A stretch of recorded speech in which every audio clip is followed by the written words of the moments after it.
Friends, welcome back to our channel web academy. आज हम सॉल्व करने जा रहे हैं क्लास 12 बोर्ड एग्जाम का प्रीवियस ईयर क्वेश्चन मैथ का। ये बहुत ही इंपॉर्टेंट क्वेश्चन है। ऐसे क्वेश्चन हमको हर बार पूछे जाते हैं, 8 मार्क्स में पूछे जाते हैं क्वेश्चन।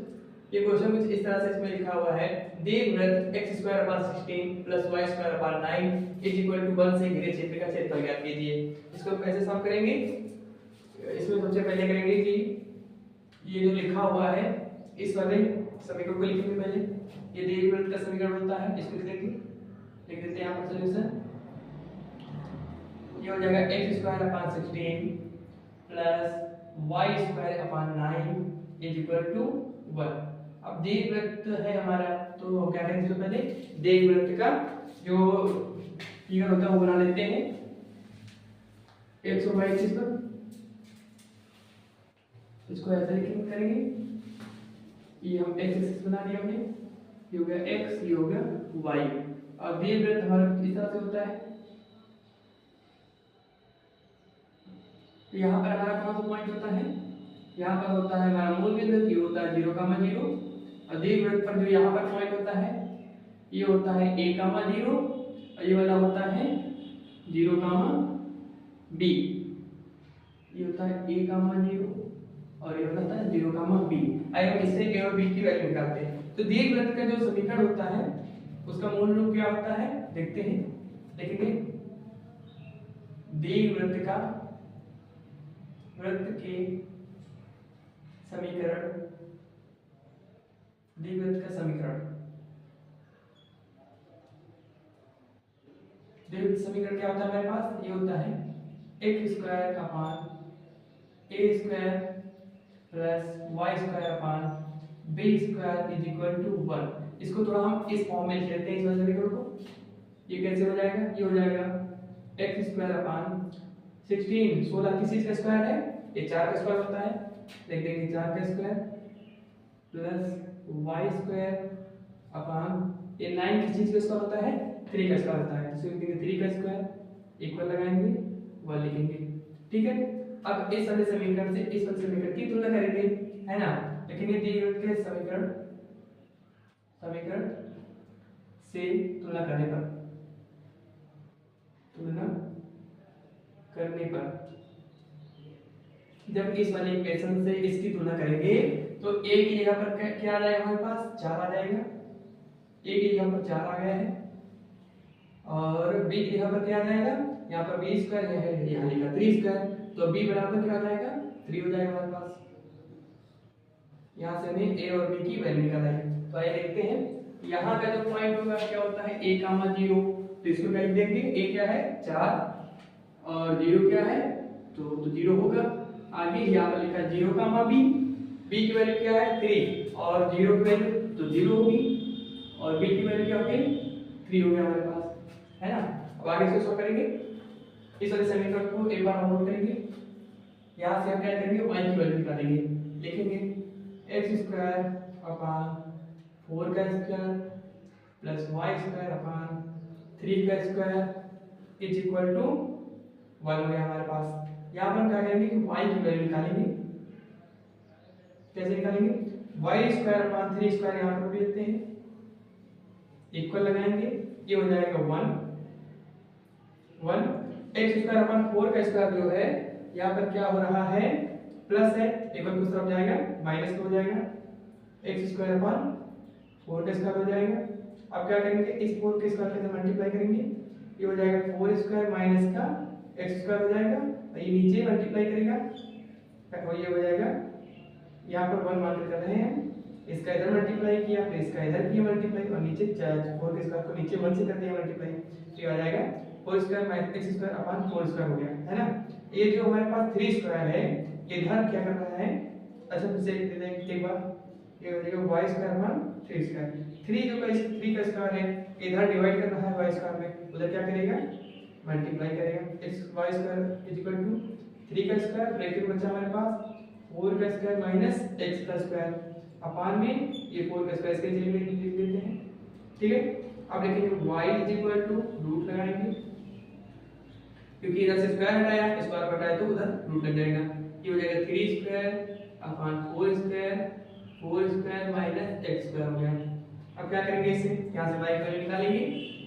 ये यहाँ पर जो लिखा है 3 का स्क्वायर 4 का स्क्वायर दोनों का स्क्वायर है, और इसको रूट के बाहर लाएंगे, स्क्वायर हट जाएगा, ये हो जाएगा 3/4 हो जाएगा। अंडर रूट में क्या बचेगा हमारे पास, बचेगा 4 का स्क्वायर माइनस x स्क्वायर बचेगा। ठीक है, अब आगे को सॉल्व करते हैं। हमें पता है क्षेत्रफल का फार्मूला क्या होता है। क्षेत्रफल का हमारे पास फार्मूला होता है, ये ऐसे करते हैं, ऐसे कैसे लेते लेंगे, जो हमारे पास क्षेत्रफल का फार्मूला होता है लिखेंगे। क्षेत्रफल का फार्मूला क्या होता है, क्षेत्रफल उसको हम कैसे दर्शाते हैं, इसका फार्मूला होता है इंटीग्रेशन ऑफ y dx होता है। ठीक है, अब क्या करना है हमें कि हमसे कहा गया है कि इस समीकरण से घिरे क्षेत्र का क्षेत्रफल ज्ञात कीजिए। तो ये जो पूरा क्षेत्रफल है इसमें चार चतुर्थांश चारों आपस में बराबर होंगे, चारों आपस में बराबर होंगे। हम अगर किसी एक का एरिया निकाल लें उसके बाद उसमें 4 से मल्टीप्लाई कर दें तो हमें इस पूरे क्षेत्र का क्षेत्रफल मिल जाएगा। तो हम क्या करेंगे कि इस वाले पार्ट का निकाल लेंगे पहले क्षेत्रफल। चलिए करते हैं आगे। ठीक है, अब क्या करेंगे आगे, इंटीग्रेशन करेंगे y की वैल्यू में क्या निकाली है 3/4 अंडर रूट 4 का माइनस x स्क्वायर, तो 3/4 हो जाएगा। 3/4 हमारा कांस्टेंट है तो इसको बाहर लिख लेते हैं, ये हो जाएगा under root 4 square minus x square और ब्रैकेट में बाहर dx हो जाएगा। अब देखते हैं इसकी लिमिट कैसे लिखेंगे। लिमिट लिखना सबसे कठिन काम होता है, लेकिन हम आसान तरीका बता रहे हैं कि हम x के सापेक्ष इसका अवकलन कर रहे हैं। अगर हम इसका x के सापेक्ष अवकलन कर रहे हैं तो हम x अक्ष पर जो लिमिट होगी वही लेंगे। देखिए यहाँ पर 0 का मान 0 होता है, तो यहाँ पर x की वैल्यू 0, y की वैल्यू 0, तो यहाँ पर क्या ले लेंगे 0। ठीक है, x का मान क्या ले लेंगे 0, लोअर लिमिट हमारी 0 हो जाएगी, और यहाँ पर जो यहाँ पर लिखा है x का मान यहाँ क्या है 4, तो अपर लिमिट क्या हो जाएगी 4। x अक्ष पर जो हमारे पास पॉइंट होंगे x के वही लेंगे, क्योंकि यहाँ पर x अक्ष के सापेक्ष अवकलन कर रहे थे, इस समाकलन कर रहे थे, इसीलिए क्या करेंगे यहाँ पर x की जो वैल्यू है तो यहाँ पर जो x की वैल्यू है जो कम वाली होगी वो हो जाएगी लोअर लिमिट, और जो ज्यादा वाली होगी अपर लिमिट। तो हमने क्या ले लिया, लोअर लिमिट हमारी 4 हो गई, अपर लिमिट क्या हो गया, लोअर लिमिट हमारी हो गई 0, अपर लिमिट हो गया 4। अब हम जानते हैं कि हमारे पास इंटीग्रेशन का एक फार्मूला होता है, हमारे पास integration of under root a square minus x square dx होता है। तो इसका समाकलन किस तरह से करते हैं, लिखते हैं 1/2 x under root a square minus x square plus a square sine inverse x by a होता है हमारे पास। इसको हम यहाँ पर अप्लाई करेंगे, ये हो जाएगा हमारे पास 3/4 बाहर हो जाएगा, यहाँ पर आ जाएगा हमारा 1/2 हो जाएगा। यहाँ पर लिखा x under root a square, यहाँ पर हो जाएगा x, a की जगह पर हमारे पास क्या है 4, यहाँ पर कर देंगे 4 का स्क्वायर माइनस x का स्क्वायर और प्लस लिखा हुआ है, लिखा है a स्क्वायर, यहाँ पर लिख देंगे a स्क्वायर की एक जगह पर हमारे पास क्या है 4 का स्क्वायर, तो करेंगे 4 का square sin inverse 4 by sin inverse x, और नीचे a लिखा तो a की जगह पर क्या है 4 लिखा हुआ है। हमारी लिमिट क्या है 0 से 4 है। ठीक है, अब क्या करेंगे लिमिट को अप्लाई करेंगे, यहाँ पर आ जाएगा हमारे पास 3/4, यहाँ पर आ जाएगा 1/2 पर 3/4 मल्टीप्लाई करेंगे हो जाएगा हमारे पास 3/8। कैसे हो जाएगा 3/8, 4 को 2 मल्टीप्लाई करेंगे 4 2 8 हो जाएगा। अब आगे क्या करेंगे लिमिट अप्लाई करेंगे, कैसे देखिए जहाँ पर x है वहाँ पर पहले 4 को रखते हैं, यहाँ पर हो जाएगा 4 अंडर रूट 4 का स्क्वायर माइनस 4 का स्क्वायर प्लस 4 का स्क्वायर साइन इनवर्स 4/4 हो जाएगा। आगे क्या करेंगे प्लस माइनस लगाएंगे, अब क्या रखेंगे x यहाँ पर 0 रखेंगे, क्या हो जाएगा हमारे पास 0 अंडर रूट 4 का स्क्वायर माइनस 0 का स्क्वायर प्लस 4 का स्क्वायर साइन इनवर्स 0/4, ये हो जाएगा हमारे पास। अब हम जानते हैं कि हमें इसमें साइन इनवर्स 0/4 की वैल्यू निकालनी पड़ेगी और साइन इनवर्स 4/4 की वैल्यू निकालनी पड़ेगी। कैसे निकालेंगे, चलिए निकाल लेते हैं। पहले ही लिखा क्या लिखा हमारे पास साइन इनवर्स 4/4, 4 से 4 को कैंसिल करेंगे तो हमारे पास आ जाएगा साइन इनवर्स 1।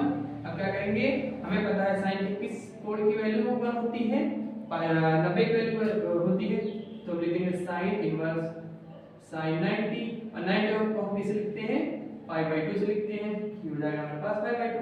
हमें एक फार्मूला पता होता है कि साइन इनवर्स साइन थीटा क्या होता है, थीटा होता है। तो साइन इनवर्स साइन पाई/2 की जगह हम क्या लिखेंगे, पूरा पाई/2 लिख देंगे। तो साइन इनवर्स 4/4 की वैल्यू क्या निकली, पाई/2 निकली। ठीक है, आगे हम इसके प्रोसेस करेंगे। साइन इनवर्स 0/4 लिखा हमारे पास, साइन इनवर्स 0/4 लिखा है। ठीक है, तो 4 से 0 को डिवाइड करेंगे, हो जाएगा साइन इनवर्स 0। और साइन की किस 4 की वैल्यू 0 होती है, तो साइन 0 की वैल्यू 0 होती है ना। तो हमें एक फार्मूला पता है, साइन इनवर्स साइन थीटा क्या होता है, थीटा होता है। तो यहाँ पर हो जाएगा 0। तो साइन इनवर्स 0/4 की वैल्यू क्या हो जाएगी, 0 आएगी। इसी तरह से साइन इनवर्स 4/4 की वैल्यू क्या हो जाएगी हमारे पास, पाई/2 आ जाएगी। इन दोनों वैल्यू को रखते हैं पहले। यहाँ हो जाएगा हमारे पास 3/8 हो जाएगा। ब्रैकेट को बनाएंगे, लिखेंगे 4, ब्रैकेट बनाएंगे। इस 4 से 4 को कैंसिल कर देंगे, हो जाएगा 0। और 0 से जब 4 में मल्टीप्लाई होकर कितना आ जाएगा हमारे पास, 0 आ जाएगा। आगे क्या हो जाएगा, यहाँ पर लिख देते हैं 0 प्लस, यहाँ पर क्या लिखा है 4 का स्क्वायर। 4 का स्क्वायर क्या होता है 16। तो साइन इनवर्स 4/4 की वैल्यू में क्या निकाली है, पाई/2। क्या निकाला हमने, पाई/2 हो गया हमारे पास। अब इसको लगाते हैं, माइनस लगाएंगे, 0 से इसमें मल्टीप्लाई करके कितना आएगा, 0 हो जाएगा हमारे पास।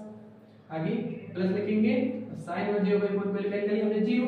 तो 0 में इस 4 स्क्वायर की वैल्यू हो जाएगी 0। 4 का मल्टीप्लाई करेंगे 0 हो जाएगा। इसका काम खत्म हो गया हमारे पास। यहाँ पर बचा 3/8 इनटू में 16 पाई/2। अब क्या करेंगे, इसको कट करते हैं। 2 8 16 हो जाएगा, 8 से 8 कैंसिल हो जाएगा, हमारे पास बचेगा 3 पाई। क्षेत्रफल हमारे पास कितना बचा है, 3 पाई। अभी हमने क्या कहा था कि हम केवल इसकी वैल्यू, इसकी केवल इस वाले पार्ट की वैल्यू निकालते हैं, क्षेत्रफल निकालते हैं, और बाकी सारों बराबर हैं। तो हमने कभी केवल एक का निकाला है। हमें क्या किसका चाहिए, चारों का चाहिए। इसमें 4 पार्ट है, पहला ये है, दूसरा ये है, तीसरा ये है, चौथा ये है। हमें इन चारों का चाहिए, तो क्या करेंगे, इन चारों का इस मतलब एक का हमने निकाल लिया, उसको क्या करेंगे 4 से मल्टीप्लाई कर देंगे, क्योंकि चारों का एरिया बराबर है। और तो अब हमें इस पूरे दीर्घवृत्त का क्षेत्रफल मिल जाएगा। तो क्या करेंगे, इसमें हम 4 से मल्टीप्लाई कर देंगे, ये हो जाएगा 4 और 3 पाई हो जाएगा। क्षेत्रफल क्या हो जाएगा हमारे पास, 4 3 12, ये हो जाएगा 12 पाई वर्ग मात्रक। ये हमारा आंसर होगा। सो फ्रेंड्स, आई होप आपको इस आंसर समझ में आया होगा। आपको समझ में आया है तो हमारी वीडियो को लाइक कीजिए और चैनल को शेयर और सब्सक्राइब कीजिए। Thank you.